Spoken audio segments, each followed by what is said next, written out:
अस्सलाम वालेकुम। अब नेक्स्ट हमारा है message distributed over a plain region. ठीक है। अब प्लेन रीजन में हमारे पास जो मोमेंट्स होते हैं वो एक्स एक्सिस के अलोंग भी होते हैं और वाई एक्सिस के अलोंग भी होते हैं। प्रीवियस में हमने क्या किया था, सिर्फ एक्स एक्सिस के अलोंग मोमेंट्स फाइंड किए थे। अब इसमें प्लेन रीजन में हमने क्या करना है, एक्स और वाई दोनों एक्सिस के अलोंग जो है वो मोमेंट्स फाइंड करने हैं। तो अब इसमें हमारे पास फर्स्ट जो है moment about the X axis that is equal to M X. Moment about X axis is equal to integral Y D M. ठीक है। और मोमेंट अबाउट वाई एक्सिस का फॉर्मूला क्या है, that is M Y equal to integral X D M. और यहाँ से maths आपके पास क्या होता है, that is M equal to integral D M. ये सारे जो मैंने यहाँ पे डायरेक्ट फार्मूलाज लिखे हैं, बेसिकली ये हमारे पास जो है कैलकुलेशन से ड्राइव होते हैं। तो चूँकि आप केमिस्ट्री के स्टूडेंट्स हो तो मैं आपको ज़्यादा इनकी जो डिटेल है वो नहीं करवा रही कि ये फार्मूलाज डिराइव किस तरीके से हुए। तो आपने सिर्फ यही माइंड में रखना है कि मोमेंट अलोंग एक्स एक्सिस का क्या फार्मूला होता है, अलोंग वाई एक्सिस का या सेंटर ऑफ मास का क्या फार्मूला होता है। ठीक है। तो अब यहाँ से सेंटर ऑफ मास क्या होता है, centre of mass along X axis that is equal to M Y over M and centre of mass along Y axis that is equal to M X over M. ठीक है। तो अब यहाँ पे हम इसमें भी वही केस एक एग्जांपल देखते हैं विद कांस्टेंट डेंसिटी और सेकंड इसमें एग्जांपल देखेंगे विद वेरिएबल डेंसिटी। अब इसमें क्या है, the triangular plate shown in figure has a constant density of delta equal to 3 gram per centimetre cube. ये फिगर यहाँ पे मैंने ड्रॉ की है।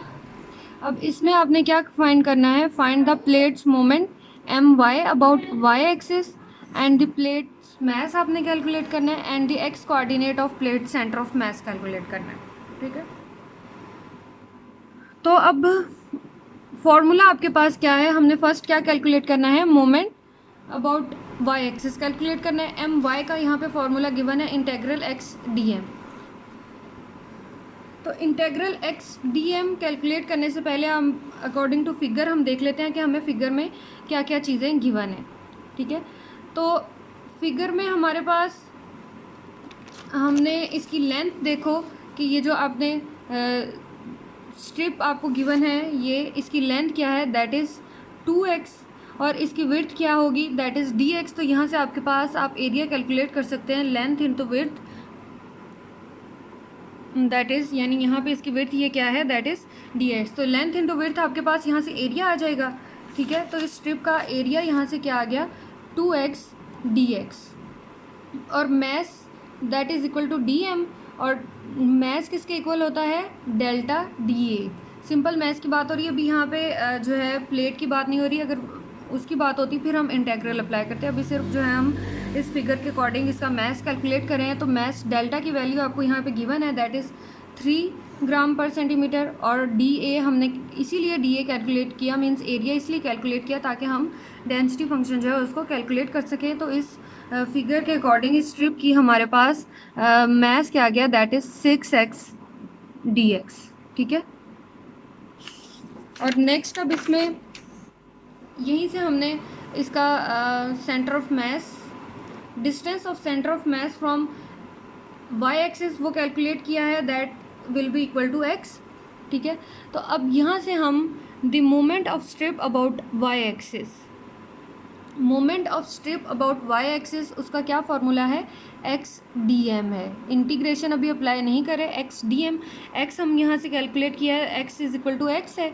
और डी एम हमने अभी जो है मैथ्स कैलकुलेट किया था वो क्या आ गया था, 6x dx। और यहाँ से आपके पास एक्स डी एम आ गया। दी मोमेंट ऑफ स्ट्रिप आया है, जबकि हमें किसका मोमेंट फाइंड करना है, प्लेट का अबाउट वाई एक्सिस कैलकुलेट करना है। तो पहले हमने सिर्फ स्ट्रिप का कैलकुलेट किया, अब हम प्लेन रीजन में, जो कि हमने प्लेन रीजन में हम एक प्लेट की बात कर रहे हैं, तो उसके अकॉर्डिंग मोमेंट उसका क्या होगा, उसका क्या फॉर्मूला है, moment about Y axis that is M Y equal to integral X D M. अब एक्स डी एम आप यहाँ कैलकुलेट कर चुके हैं, दैट इज़ 6x² dx। ठीक है। और अब यहाँ से इंटेग्रल क्या आएगा, दैट इज़ फ्रॉम 0 to 1। यहाँ से अलॉन्ग वाई एक्सिस ले रहे हो तो यहाँ से फिगर के अकॉर्डिंग आपके पास लिमिट ऑफ इंटीग्रेशन क्या आ गई, फ्रॉम 0 to 1। इंटीग्रेट करो तो आपके पास आ गया मोमेंट अबाउट वाई एक्सिस। अब नेक्स्ट हमने इस प्लेट का मास कैलकुलेट करना है। सिंपल हम स्ट्रिप का मास कैलकुलेट कर चुके हैं। ठीक है। तो अब यहाँ से इंटीग्रेशन कर दो तो आपके पास यहाँ पे प्लेट का मैस आ गया। अब थर्ड इसमें बात क्या पूछी गई थी कि आपने x coordinate of plate centre of mess calculate करना था। तो एक्स कोऑर्डिनेट का क्या फॉर्मूला था सेंटर ऑफ मैस का, दैट इज़ my/mx। अब यहाँ हमने my कैलकुलेट किया हुआ है, ठीक है, my कैलकुलेट किया, वो क्या आ गया 2, और m भी अभी हमने यहाँ कैलकुलेट किया, दैट इज़ 3।